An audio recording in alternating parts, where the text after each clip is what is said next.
Onum edi. Ohina wo bongase edi atudwa se afisi yebeto aba na bambofo ba betieti omfa ahodie so a aba no wo monto. NDC amanyoko ne Frankatufo Owura John Dramani Mahama edi atudwa se afi abato ehun sunsanso eye results no semfunso bia bemua NDC engine tum da. Omampanyi dada JDM Korea nso nsema wo kan se technology bia electoral commission wo mode ye adwuma no enkoyie kra. Ghana Health Service o main apomodin adwumakuo no wo mo aye amamre mekowiase National Family Planning Week 2020 wonom adano edi. Metropolitan Municipal and District Assemblies no wo mada dwumadie bia de bema ekrom aye fe light up the city 2020.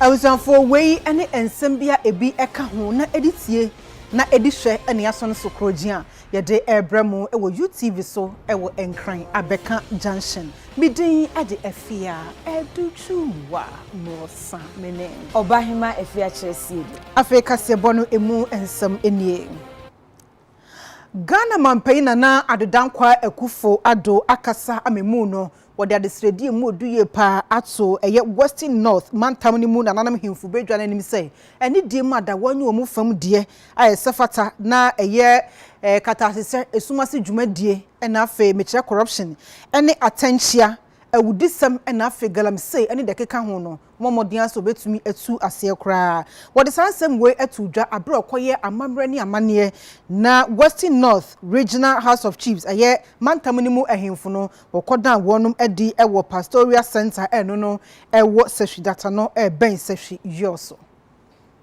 Ghana for say Oma me kwana nso me dwuma 2016 bra member we have found share the sata me dwuma wa bewu me dwuma Europe for ma kwan share me nyama kwan e me dwuma wa na bewu as Attorney General as Minister of Foreign Affairs I'm not looking at by the 2016 amendment I'm sure that Ghana one of the best share. So we have one personal person. Yama me say. I feel to say you. We don't man share this. One person no, it's up with now.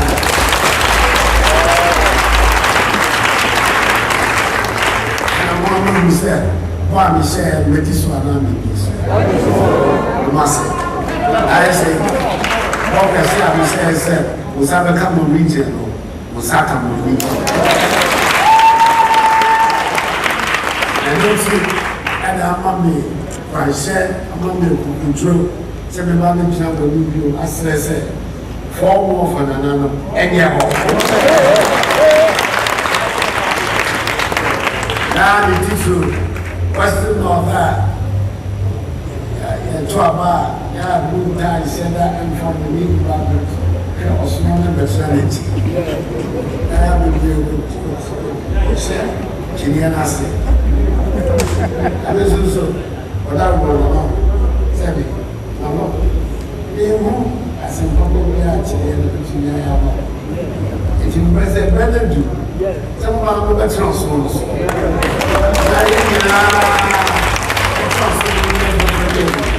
Ladies and gentlemen, I declare the newly created Regional House of Chiefs of Western North Region duly inaugurated.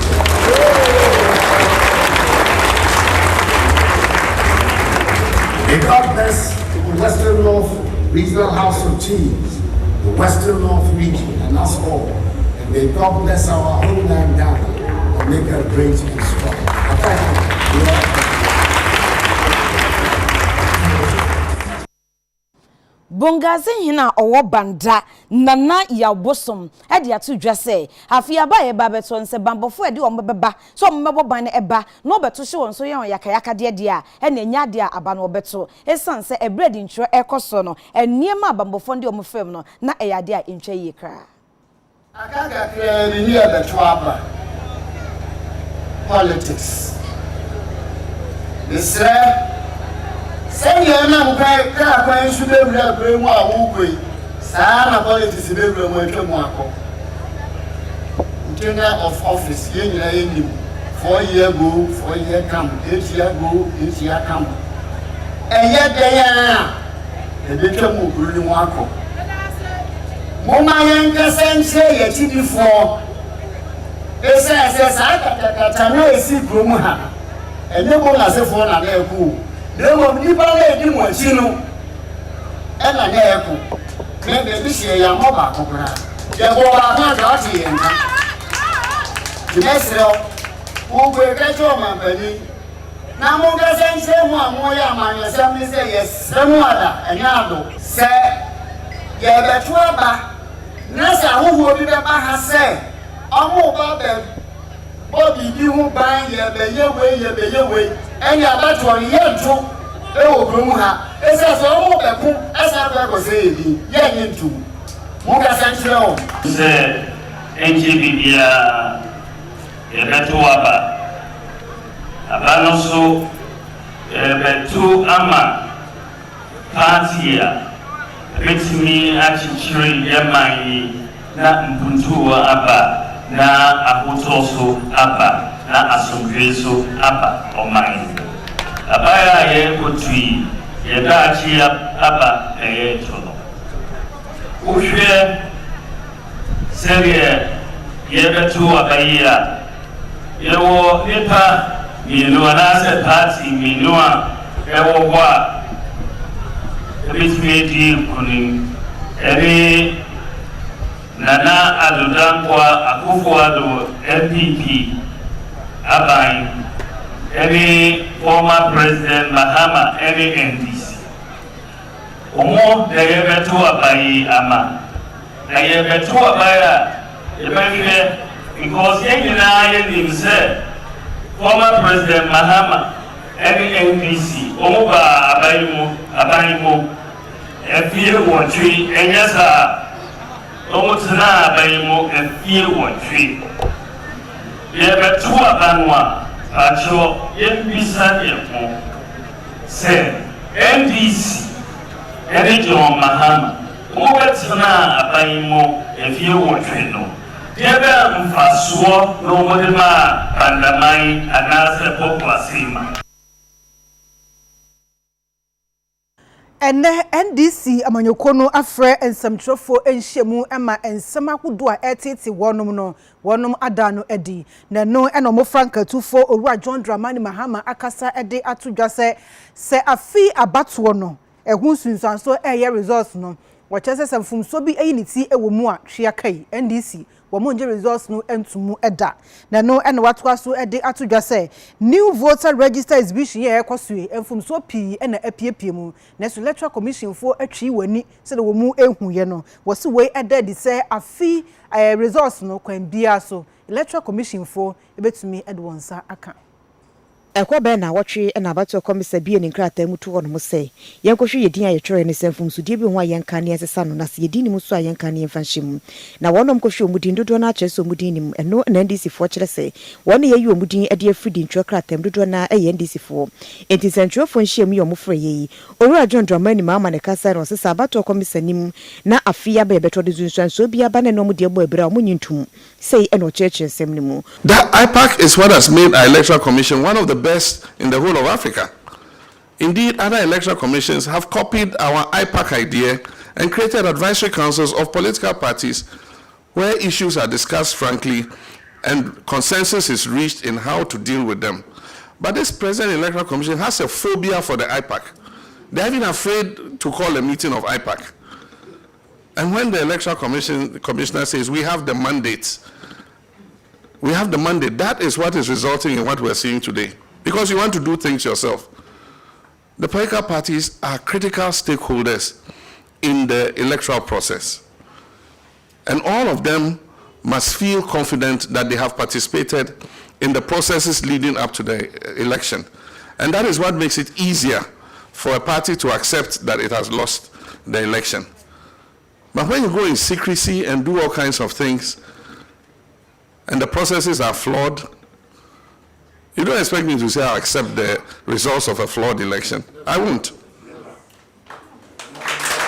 otitinani ema NDC amayekuno rofosu ampofo enso kasa wa Ghana kasa ahodo ni cheche ensemu me ko he me di no machine bi edi ho eno ale se mamim bi no say ai some men say ebetime a capture say capture obi edim e ma mpani that dance can say ono na be de che ye professor na Jane opoku agimaya oti machi hei ono kasa ko eye commander awo ono ani krom ani the constituency say okochuru ni din ye churu ni din ma ne card eye bibia e ba se ye mehodi a ye nko no onko ha afre de say ne card no number na e so no one nkrofo na eche sa number no say running mate in probenya sound so here na minua bi a ode na kura ase de menim asema ebeto no abekuma central anaju esum kabi na omushim printi card bebre na aja na okopon a onna ye no oyi wo so haban na obi kotwa ye no de beto mfo ni sum ye nyina hu bi ye hu ye so no won ba ye no won man deny say enye nokure na kwase ye bisa ne say ye atwo din ene ye issue card no agents wo ho no mo hwede a so mo print card na ada na mo ko print a mo ma agents nye de emma ho if you say in our electoral process no every aspect is done with the support of the party agents. You print it a year ballot papers cry party agents printing room ho no ma papers na you printing say be ya asisi bia enye de emmom Omampanyin da John Dramani Mahama nsema ene ogusua eka no de woka nyina ene say electoral commission technology be no mde ye adwumai superior technology di enkoyie kra wo wo se ebeye niema basa ama afia ba ebeto no na de wo sa kan kranse ana wo ye ekwan bi electoral commission pese ofaso na wo mu wi abenum e de ma party ba ko enima nkoyie no ma di yawo e wo sa technology no eho. It said our old biometric register was overstretched and that the equipment was obsolete. And so we're going to get superior technology. We're surprised that superior technology is generating even more problems than the so-called obsolete technology. Because there are some things happening in this exhibition that we've never seen since 1992. We've taken part in exhibition of registers, registration of voters, elections, and some of the areas where a whole segment of names, thousands of them, can get missing from the register is unprecedented. And that's why we're saying that it's the widespread scale of the incidents and the quantums that we're dealing with that are the problem. So for instance, in places where 7,000 names are not there, we know that for exhibition, the turnout for exhibition is much lower than for registration. And normally when you go to check your name in the register, and your name is not there, they give you a form that you have to fill, and that form is used to include your name.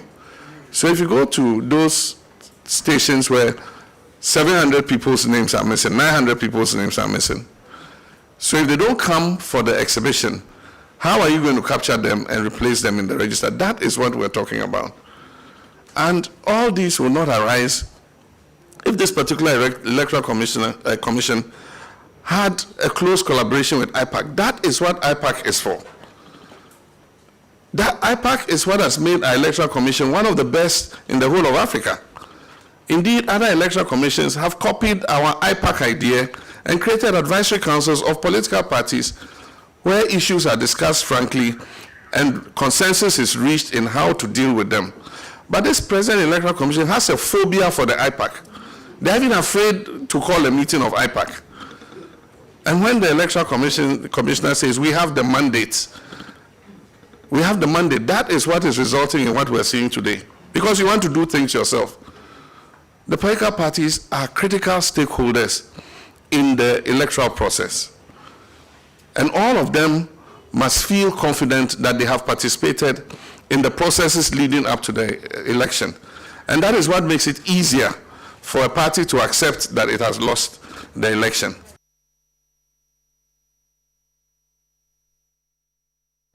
Yadaswa ewo NDC amanyoko no nsam trofo nhyiam a wonum efreye no emu na emfie nan bia se Ghana man eto aba ya ye wa akwokuo bi a mu fifi from no ne eba Ghana ha sei wo do ma bini ye power abato ne mu sensemu ye from international election observers na no na owura John Dramani Mahama ede ato sa international election observers enim say eni die mu ada wo momode anso betumi ama wadwe nyina da akọ Ghana so esanse yenso ye ya boa na December 7th yakwakoto aba wo se wo hwe voter exhibition ya ekoso na nema bebre enkoye ewomu wei ayemframa ebo atese ededi se ansha afi abato no saa na be no nti wo mo international election observers for no won bantam no de wani ebebo Ghana abato no ho ebra.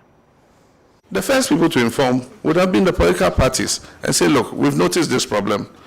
You know, can you work with us to resolve them? This is the list of people who are affected. You give us the list. We are in the constituency, we are in the ground, we know where those people are.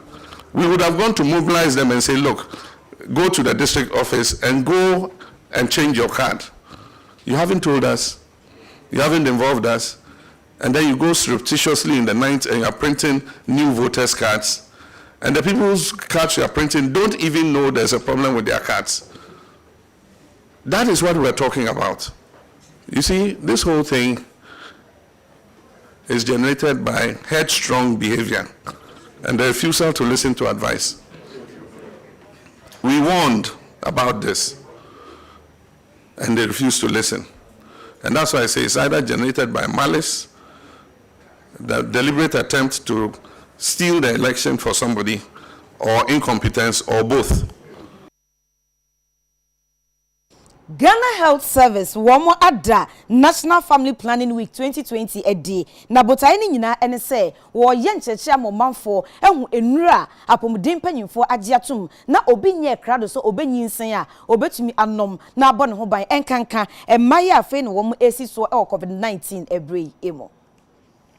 Enhwemu akire se ewiase nyina no emabe 1.4 million na family planning edro no mu enyebi amanyinse ntugo ni mpewanyinsen adoso abedweku ehwe apomuden so aso ehwe apomuden so ni eku ahodo a omokasa de fa apomuden wo kire se ese family planning edro no eye common de mama na dwumadie no ekoso ewo enkranam so ema Dr. Kofi Isaiah a oye kwanche for the Family Health Division Ghana Health Service ekasaye. We adults and government have to realize that providing contraceptives and timely information is necessary to young people, whether they are sexually active or not.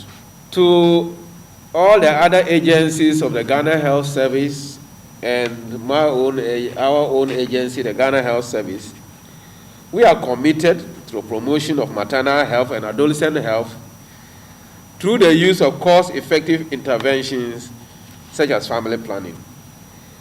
We will continue to spearhead the promotion of family planning as we have been doing over the years, of course with the support of our development partners and NGOs, and currently we have plans going as a country to include family planning services in the National Insurance Benefits Package, and that eventually will improve access. UNFPA name senior Ghana says so edinano eto nsem. We will support distribution of commodities to the last mile and promote innovative and digital solutions such as the Wawaba SRH Hub, which the web-based platform, and to ensure that clients are able to access their preferred family planning methods conveniently. I wish to seize this opportunity to call on government and partners to increase investment in family planning, especially during this difficult pandemic era, and to continue to prioritize family planning as a development issue. As we commemorate this special day, please be reminded that together we can achieve zero unmet needs for family planning. Family Planning Programs Manager Edima Ghana Health Service Dr. Yasantoa and Suni UTV Edin Komo. Family planning a boa ma tete wa wom. Mwa ma untwa wo. And then the number one message, who use family planning, a boy out me plan say, me ba we are my own, me to me 4 years time, no maquack my own chi. But when you see family planning, dear not bubble home by own is the tibia obeying say. And that's the number one message. Family planning must be used. And number two, young people are also eligible to use family planning. And you're more aware than penny phone when they use family planning. It will be a sex. Young people not so yes sex. And almost used to be no so and your government facilities and private facility ebi ho na ye NGOs ne CSOs omo community work omo nyina provide family planning se bi ye free bi so ye token kitu abi na ya okwa obetua na omo ama no ni bi. For year to Kasia Bono eso Gold Coast Securities and no eye investment company na nipado do no a energy twi edo musika ekogu ho na so sika no akam ai besi enne ebinim kra fa ho awu achese bi muso akomate achese na nya asem keto akra na won ye de won sika ekoto ho asika no akamu no wonom akasa ede ato na adedankwa akufo ado anim sei so wantuatua wo musika ama wo mo ansa na fi aba no adusu a kwan bia so aba no won beto ede atia wo mo esan se eyade a ama abrabo ayeden papa de amom dodo no ampo omo rent wo mu entumi entua wo mo ne UTV samtrofo na twetwe nkomo a wode wani brisami etudwa Ghana for bi edomu dwetire koshe Gold Coast Security mu ene guye ene suka no ate akamu na aban eboma no ba so betua ede amom November bosumi no ewo mfimpi mi ndi donkono na okire se omofo mo nkrata nkoma mpanifo ni enye hwehwemu mfanfa ho na yemfa sika no ema won na wono musika ate akamu ekire mu se kwan aban fa so ye process na so ye adwuma no ekonya asa chechide na nti omo penisa omo penentem so wono musika da wo bi no eya desuafo adwadifo ma ne mema ene wono ma ye adwuma apon mo ho omo se aban epese afi aba odi nkunimu dia wontua sika ne fama won na omunsu hu se ampa aban aka na asem adi ne bohye so enti aban ene Security and Exchange Commission for enya ntem temyam na simi wiase we obi ho a onsa no akwanfo kwa obi nkunu ho kwa edum bia ne tikasam ahokire ateti akomato yiti na bia na waide no akokunu enti yase mi osu collector me pa abacho onfom scam me na scanner me free amanfo no memfo wan ade nkoma o da yakopa tu sudi ne aje san da hu ye magwa da yin scanner amma me ye sanka ne fa bat ye yutumi nkowia enye ne yutumi nkowia odwule be ye ne ye bia hwe ye no nkofo sisi aye den manyen wasisi a me ne yetimi aye den manyen ye san beble yakopa tu sudi ne aje san na ambom baden na yiskere yasanka purpose former highest me a single parent me bedo school minister since can ye dam no me yadwuma bia e na metim wetu member mo bedi mpa ye de na de tam jisu da ma na da sana na yes na wo be hu ye no boy na ka camp for do me he e rade so na ye hu ye mo boy yim da we ba ta da e wa yim sisi de ma womba na tsema he na ye so de to yes kan ma he na yinya bi fo hwe ye mba yinya bi fa ye adwuma yinya bi fa he de na ye Gold Coast. Yes, campa. Abado yes, Abadita, Yabra, Abadita, Yatete, Abadita, Mankasam to Muska, Mufa Quadio to the Ma, Odamabra, Camilla School, me a school mapa, 2018, Namia Mukos Kumkota Farms. Your school fees, October and November, Mokwaya was there. Mr. Mesarenka, it's your order for faith. In them go school. Marco, Mutania 2019. Mr. Mukwaya sell, Mesenkeske. Aber Mesel, Akufado, Nana Akufado, Mesel, Moboto, Nana Moboto, Nana Wubaba, Nana Waba, Nana Musau, what Mejiska, Botanana, what Remutu school design. Ghana Maritime Authority womo edi International Maritime Day na wonam so atwe adwene esi wondwumadie pa wodie ekwan obetumi afaso na wode bambon hyehye nso aye adwuma eso September 3 so aduani bia no World Maritime Day. Enti Ghana Maritime Authority aka ewiase ho ameyedida no ena kwanchefo penyi edema Ghana Maritime Authority Owura Thomas Kofi Alonsi akasa achechemu ese ebadwumade ne pempen awodo ebo ewonsuo so a omo ayade pa amasesia no Ghana ebambo awiemudie ede afahwehwema awodo eba Ghana ha ene ne ekọ amononi nyinada na ama Ghana po anyanimunyam ewa aman awodo so. We are here again today to celebrate yet another day which provides an opportunity to focus attention on the importance of shipping and other maritime activities. It is a fact that shipping is essential for sustainable development, as close to 80% of global trade by volume is conducted through shipping. And almost everyone in the world today relies on shipping to some extent, and this makes shipping indispensable to the world. The International Maritime Organization has a strong commitment to provide the requisite support towards global efforts to achieve the aims of the Sustainable Development Goals. As the maritime industry and shipping, in particular, work towards being greener and smarter, innovative systems may bring their own complications, which will call for more regulations to be introduced. This will also require more enforcement measures to be able to effectively implement IMO instruments successfully so that we can all achieve the objective of efficient and sustainable shipping. Kwajefo penyima asue hwa akwantu so achirim se aban bekoso ai na afom de biara de atai Ghana Maritime Authority pedifuachi no mo so ayedwuma. The president recognizes the central role the shipping industry plays in our economy and has been determined to make sure the sector flourishes. He is even more aware of the need for shipping to be sustainable, which is why he fully endorsed the Sulfur Cap 2020 initiative designed to significantly reduce the sulfur content of ships' fuel oil. This again is the reason government fully endorsed GMA's ban on ships with emission exceeding the 0.5% sulfur cap from entering our ports. The Ghana Maritime Authority has been retooled in a manner never seen before in the nearly 2 decades history of the organization. Since 2017, the GMA has procured 7 speedboats with which officials of the authority are patrolling in the country's ports to ensure no illegal activity takes place and also to conduct search and rescue activities. This is to ensure that the troubling menace of pirate activities is kept under control.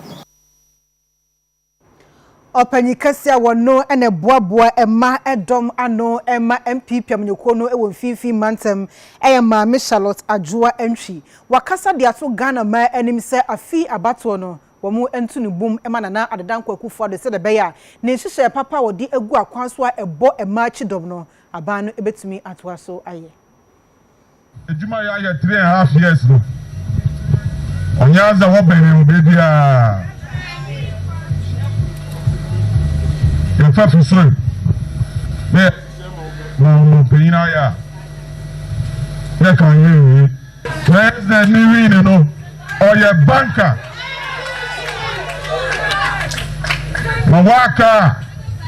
mawaka amna order you mezen na ya je came cool south suit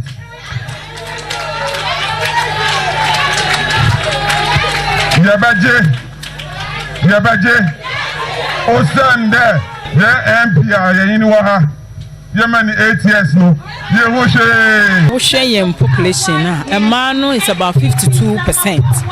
Na see 52% dia ye ne wo mema ye ne tete nkwala ye ne da memachi ye ne munsam aye ka kire wa homache a ade achi omutumi de ye adwuma enu ntini ye sra ma ne se MPP policy said the buy nyina ye die favor emma na se favor ma na se first ye ton ye ntuma ma ko emma ye mbako school ye ton ye nsase ne de ahwenkwala school ye ton ye japade ansa ne ba yare etumi de na ko hospital na se MPP aban eni akufo adu adaroma ne policies awade aba na se eboa emma de a na num ntimi sha emma nkran say baby am ba na mu bia sa sorry dem say dwom say yase say ma fellowship gentle MPP esan party we ni party e ba emma ediye na ma emma komato yeyem aza ojinjam ma mo form edam guys for nana ba o me no ye enyusade huna osi yinara hene president na adodan kwa akufado